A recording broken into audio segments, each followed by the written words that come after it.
Olá, seja bem-vindo, seja bem-vinda a mais um OAB Entrevista. E neste programa, um tema importante para todos os cidadãos brasileiros.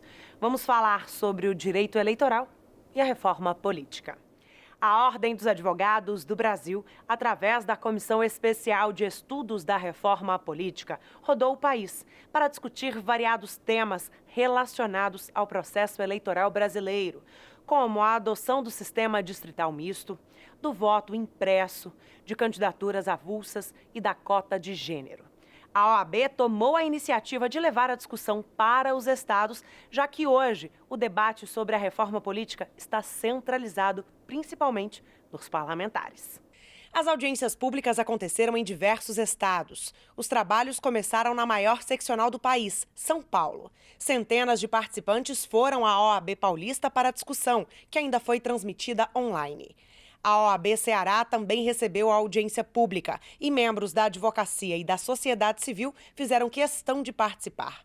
A Comissão Especial de Estudos da Reforma Política ainda passou com a discussão do tema por Rondônia, Rio Grande do Sul, Pernambuco, Santa Catarina, Alagoas e Paraíba. E para sabermos como foram essas audiências públicas sobre a reforma política, quem participa conosco a partir de agora é Luciana Nepomuceno, presidente da Comissão Especial de Estudos da Reforma Política. Muito obrigada por mais uma vez participar conosco do OAB Entrevista. Obrigada eu pelo convite, Natália. Sempre um prazer estar aqui. Doutora Luciana, vamos começar um pouquinho falando da ideia desta audiência pública. Como que a Comissão Especial de Estudos da Reforma Política teve a ideia? Vamos fazer audiências públicas nos estados e tratar sobre o tema. Bom, nós participamos, Natália, de algumas audiências públicas que foram realizadas no Congresso. Porque lá no Congresso nós temos a Frente Parlamentar Mista da Reforma Política. E eles fizeram audiências, nós comparecemos a essas audiências e eu percebi que as audiências eram muito seccionadas. O público era constituído, em sua grande maioria, por parlamentares. E, normalmente, por parlamentares, em sua grande maioria, adeptos ao projeto de lei que estava ali, para ser aprovado e votado. Então, eu vi a necessidade de nós ampliarmos o debate, para que o debate não ficasse restrito apenas no âmbito dos parlamentares. E, com isso, eu tive a ideia de fazer isso nas seccionais, convidando não só os profissionais de direito, mas também o cidadão, o eleitor, para que ele pudesse ter conhecimento desses projetos, dessas propostas de emenda da Constituição que tramitam hoje no Congresso e que, se aprovadas, irão afetar a vida de todos nós. E audiências públicas que aconteceram em vários estados do país. Podemos falar que a adesão da sociedade civil foi grande? Foi sim, o interesse foi enorme, muita participação, muito debate, um resultado muito produtivo que nós iremos trazer aqui para o Conselho Federal. E quais preocupações, doutora Luciana, sobre a reforma política que foram recorrentes nos estados? Com certeza, talvez a Paraíba ou o Ceará apresentaram demandas iguais. Isso aconteceu? Nós fomos de norte a sul, percorremos norte a sul do Brasil e realmente existe um consenso sobre as temáticas que nós trabalhamos. Um outro ponto divergente, mas a maioria converge com relação aos temas. Pode adiantar algum resultado para a gente? Por exemplo, a questão das cotas de gênero. Maior participação da mulher na política é questão, assim, vamos dizer, uníssona. Todos querem uma maior participação na política. O curioso é que eu tive, assim, algumas pouquíssimas mulheres que se manifestaram, inclusive, contra a cota de gênero. E isso permitiu nós concluirmos que é um tema que precisa ser debatido insistentemente, porque a questão do preconceito, da cultura, ela não vem só dos homens, que não querem permitir alguns, mas também tem algumas mulheres ainda que precisam de romper o preconceito. E, doutora Luciana, quais alterações que vão acontecer nas próximas eleições que podemos destacar que vão dar uma modificada no cenário eleitoral? Nós tivemos agora a aprovação recente, observando o princípio da anualidade, de algumas reformas na lei dos partidos políticos e na lei das eleições, que vão vigorar para o próximo pleito municipal. E, dentre essas, eu destaco a possibilidade de se usar o fundo partidário para pagar advogado. Isso está sendo um tema de debate debate, está sendo um tema altamente questionado, porque eles falam, vai agora poder facilitar mais a lavagem do dinheiro. Só que eu pergunto, por que a advocacia que é criminalizada? Qualquer profissional, em tese, ele pode, se for para falar, né, de lavagem de dinheiro, pode fazer isso. E não é a advocacia que vai ser, né, penalizada. E eu falo mais, se você pode usar o dinheiro do fundo para, exemplo, um impulsionamento, por que você não pode usar o dinheiro do fundo para pagar aquele profissional que vai bem te defender? Então, eu acho que dessa lei, né, nós temos várias alterações, mas uma das principais que no pertine à classe de advocacia é exatamente pagar o contencioso relacionado aos processos eleitorais com verba do fundo partidário. E este foi um tema abordado pela advocacia nas audiências públicas? Essa questão específica nós debatemos já nas últimas audiências, porque foi uma novidade durante o percurso. E eu procurei focar exatamente naqueles temas que são dados como prioritários pela Frente Parlamentar da Reforma Política, para ter uma coerência, né, da temática, inclusive levar para o Congresso o produto, né, o fruto desse trabalho, e lá não estava incluindo essa questão específica, né, do financiamento, no financiamento de campanha, mas com a aprovação, eu aproveitei para a inserção também dessa temática, que nós podemos ainda debater este assunto. E, doutora Luciana, podemos dizer que os trabalhos da Comissão Especial de Estudos da Reforma Política mudam de estratégia a partir de agora? Falo que a reforma política é um tema sempre constante, né? É uma constância para nós brasileiros, então nós vamos parar de forma alguma, nós vamos continuar com os trabalhos, inclusive porque há uma audiência pública que foi marcada pelo ministro Barroso a ser realizada no mês de dezembro, que vai versar sobre um dos temas que nós trabalhamos nos estados, que é a possibilidade de candidaturas independentes, de candidaturas desvinculadas a partidos políticos. Então nós esperamos nessa audiência levar as contribuições que foram dadas pelas seccionais, por esses debates, para a audiência pública realizada pelo ministro Barroso. As candidaturas avulsas também foram debatidas. Quais podemos falar que foram os destaques sobre este tema? Nós podemos constatar que existe uma resistência da parte dos debates, nos debates em termos de adoção da candidatura avulsa. Não pela possibilidade que o cidadão tem de se eleger desvinculado a um partido, mas sim pela incompatibilidade das candidaturas avulsas com o nosso sistema hoje vigente. Porque foi uma opção política do Brasil adotar a filiação partidária como uma condição de elegibilidade. Então, hoje, qualquer pessoa que quer se filiar tem que ter como condição estar vinculada a um partido político. Então, nós não podemos falar no sistema hoje vigente em candidaturas desvinculadas.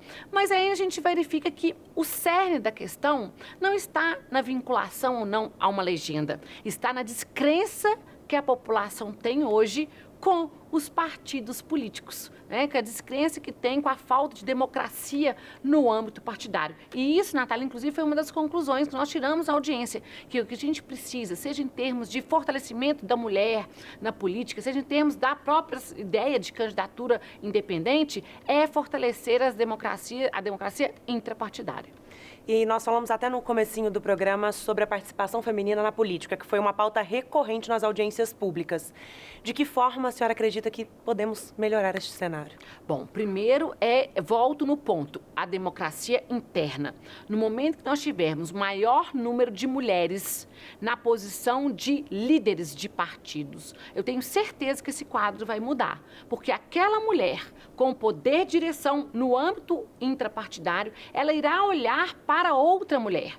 Então, ela vai destinar a verba do Fundo Especial de Financiamento de Campanha, vai preocupar com tempo de televisão, porque eu falo, as mulheres precisam de quê? De tempo de televisão, tempo de rádio, precisam de dinheiro. E uma mulher na direção vai se preocupar com uma outra mulher. O que não acontece hoje em dia. Hoje em dia nós temos o quê? Nós temos homens como lideranças que querem financiar um outro homem. Ou mulheres, mulheres que geralmente, Natália, são vinculadas a políticos tradicionais. E, normalmente, quando elas se elegem, elas não vão reverberar a voz feminina, e sim a voz daquele homem que a colocou naquele espaço de poder. E é uma pauta que é prioritária para a Ordem dos Advogados do Brasil. Com certeza. Seja por meio da Comissão de Estudos e Reforma Política, seja por meio da Comissão da Mulher Advogada, nós temos, né, o programa Elas na Política, e nós esperamos, através da OAB, que eu falo que é o vetor institucional da voz do cidadão, colaborar para a mudança desse cenário de subrepresentatividade, Natália. Doutora Luciana, antes de encerrarmos este bloco, eu até gostaria de saber uma opinião da senhora. O sistema eleitoral aqui do Brasil ainda pode melhorar? Natália, precisa de mudanças constantes. O que eu falo que é a grande crítica. Nós sempre temos mudanças no apagar das luzes. O que eu falo apagar das luzes? Toda alteração na legislação, para viger para a próxima eleição, tem que observar o princípio da anualidade. Então, na hora que a gente vai ver ali no finalzinho do último dia do ano, né, do ano eleitoral, é feita a mudança, sem uma discussão, sem um debate com a sociedade, sem a gente saber se aquilo ali é melhor para nós, eleitores e cidadãos. Então, o que a comissão tem como objetivo primordial é exatamente ampliar o debate, é chamar a população para esse debate que muitas vezes nós, enquanto destinatários dessas mudanças legislativas, somos surpreendidos, Natália. E, doutora Luciana, eu vou até então aproveitar para te pedir para convidar quem assiste a gente para participar ativamente nessas mudanças do sistema eleitoral, porque as eleições de 2020 já estão fechadas, a lei já foi sancionada, mas para 2022 ainda há tempo. É isso, gente. Vocês que estão aqui nos assistindo, participem das audiências, participem dos debates, porque toda alteração, seja na nossa Constituição, seja na alteração das leis, nos afetam ali nossa condição enquanto cidadãos, e é importante nós participarmos desse processo democrático. Porque a eleição de 2020 já foi resolvida, já sabe como vão ser essas eleições, mas a de 2022 ainda pode haver mudanças. A 2022, ela já está aí, nós já estamos discutindo o que virá para as eleições de 2022. Doutora Luciana, então gostaria de te agradecer mais uma vez por participar conosco aqui do OAB Entrevista. Eu que agradeço, Natália. Obrigada a você, obrigada a todos. E você que está em casa, não saia daí. Daqui a pouquinho a gente volta do intervalo.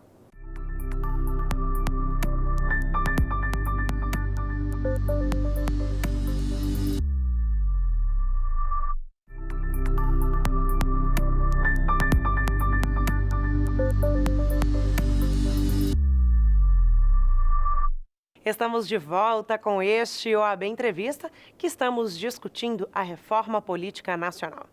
Ainda no mês de setembro, a Câmara dos Deputados e o Senado Federal aprovaram o projeto da reforma partidária e eleitoral que afrouxa regras de fiscalização de contas e impõe um teto às multas para partidos que descumprirem a medida.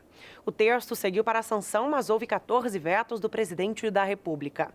O Congresso Nacional até quis derrubar parte dos vetos, mas não conseguiu fazer isso antes do prazo final. Por isso, para entendermos melhor como vão ser as eleições municipais do ano que vem, contamos agora com a participação do Dr. Joaci Loura, ele que é vice-presidente da Comissão Especial de Estudos da Reforma Política. Muito obrigada por sua participação, Dr. Joaci. Obrigado, Natália, pelo convite. Dr. Joaci, antes de entrarmos nos vetos presidenciais, vamos explicar para quem assiste a gente quais foram as propostas do Congresso Nacional e que foram sancionadas pelo presidente da República. Natália, pelo princípio da anualidade, lá no artigo 16 da Constituição, o Congresso Nacional ele tem por obrigação qualquer mudança na lei eleitoral ela deva ser feita até um ano antes da eleição. Como a eleição, ano que vem, é no dia 4 de outubro, então nós teríamos até o 4 de outubro deste ano para que o Congresso Nacional aprovasse, mandasse a sanção presidencial e, eventualmente, se o presidente vetasse algum dispositivo, pudesse derrubá-lo e promulgar também até o dia 4 de outubro. O Congresso Nacional ele mandou o projeto das duas casas dia 27 de setembro, né, quando, um pouco antes, dia 27 de setembro, o presidente Bolsonaro, então, sancionou com vetos. As mudanças, do ponto de vista, vamos dizer, de quem discute direito eleitoral, de quem pesquisa, nesse ano, essa reforma eleitoral, ela foi, do ponto de vista de, vamos dizer assim, de aplicação às eleições propriamente ditas, elas foram de menor potencial, né? Todavia, no campo de aplicação aos partidos políticos, ela teve uma maior abrangência. Então, eu posso dizer que essa reforma eleitoral de agora, de 2019, para valer para as eleições de 2020, ela mexeu muito mais com a estrutura partidária do que propriamente com as eleições. Então, o maior beneficiado, vamos dizer assim, dessa reforma eleitoral, a meu sentir, foram os partidos políticos e os seus dirigentes. Alguns pontos polêmicos, doutor Joacy, foram retirados desta proposta da reforma política. O senhor pode citar alguns para a gente e explicar um pouquinho se houve algum ponto polêmico que foi aprovado? Pois é, havia um ponto polêmico que quem acompanha eleição sabe que tinha aquela propaganda partidária, que nos anos não eleitorais, os partidos faziam propaganda nas televisões, né? Que se dizia propaganda eleitoral gratuita, mas gratuito não tem nada, porque há uma compensação de receita, né? Questão fiscal que o Estado deixa de cobrar das televisões, enfim, há um custo e o custo era pago pelo Estado. Então, os partidos políticos faziam aquelas propagandas partidárias em anos não eleitorais e no primeiro semestre do ano de eleição. Isso acabou em 2016 com a criação do Fundo Especial de Financiamento de Campanha. Por quê? Porque, como não havia mais doação de pessoa jurídica, a política, de alguma forma, ela tem que ser remunerada, financiada, enfim.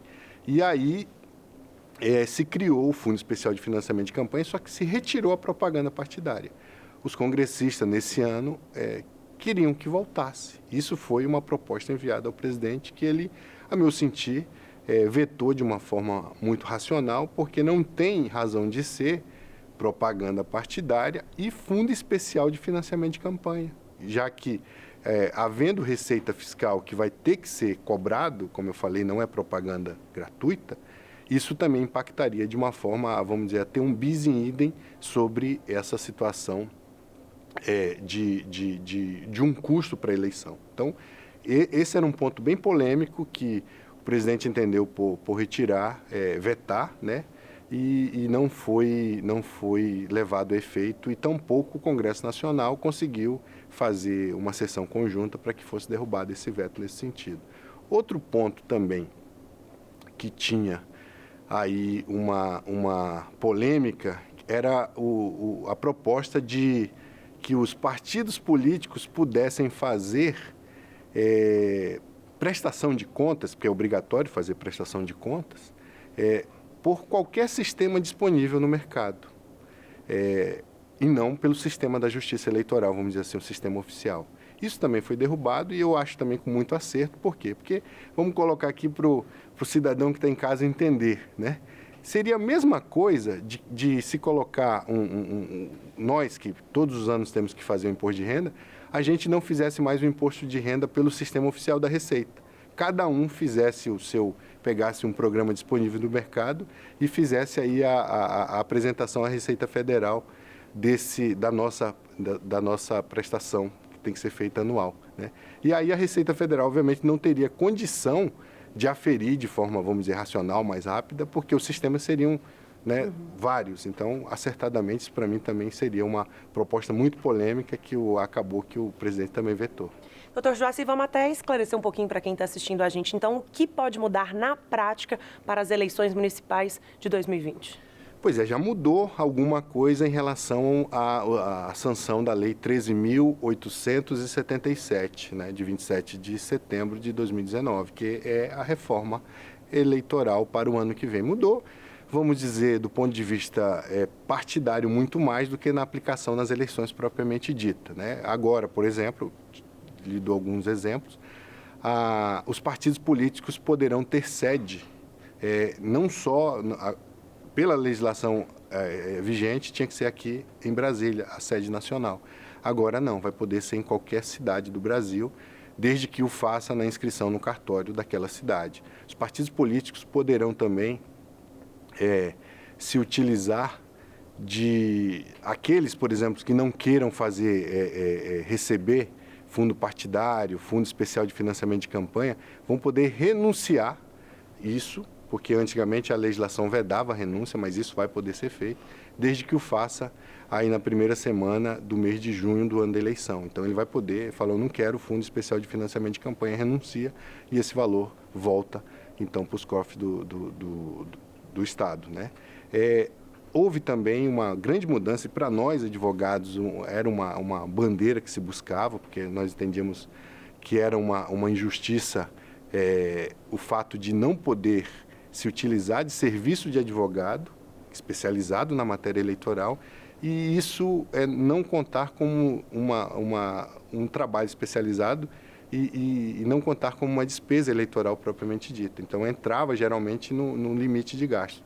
Pela nova lei, isso não conta mais. O serviço de advogado e de contador, ele não entra no limite de gasto de uma campanha, o que apesar de muita gente ter deturpado isso, falado que advogado trabalharia para político condenado, para político corrupto e tal, ao contrário.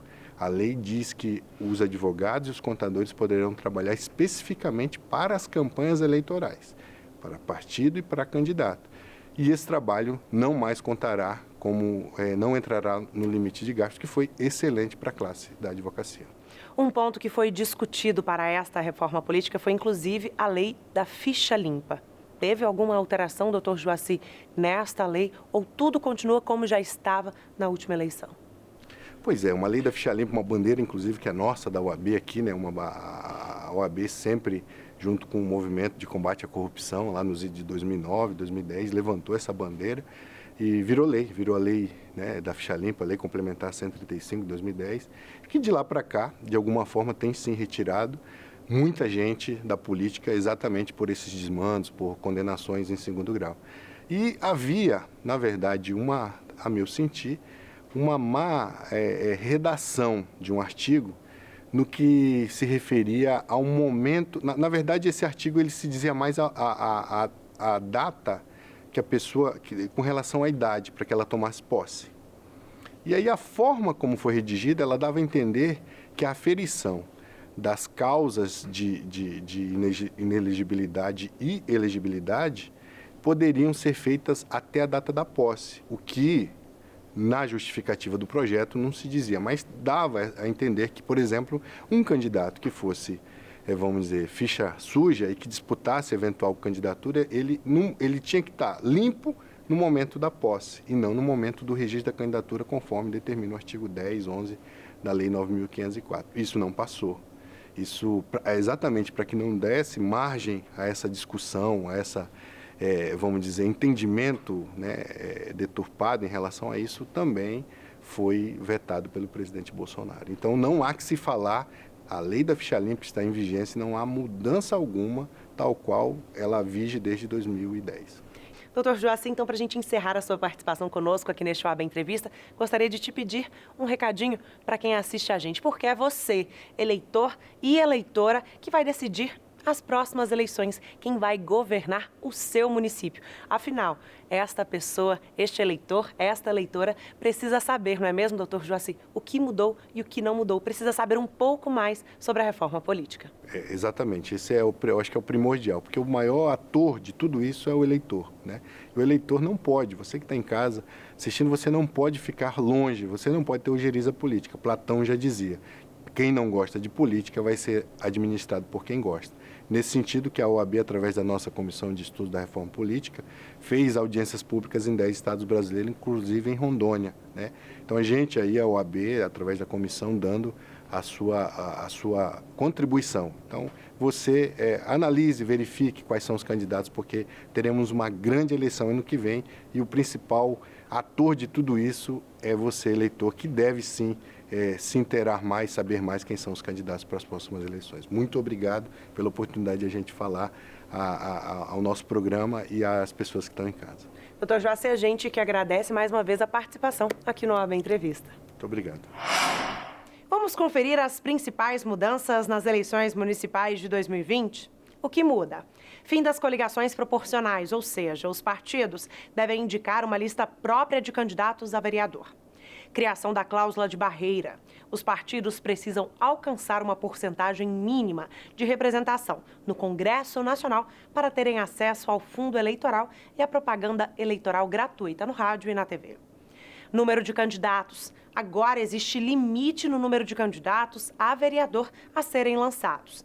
Cada partido poderá lançar até 150% do número de vagas na Câmara Municipal. Exemplo, em Rondonópolis, Mato Grosso, cada partido pode lançar até 32 candidatos.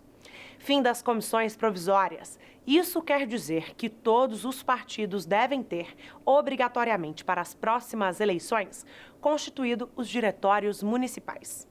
Fundo Especial de Financiamento de Campanha.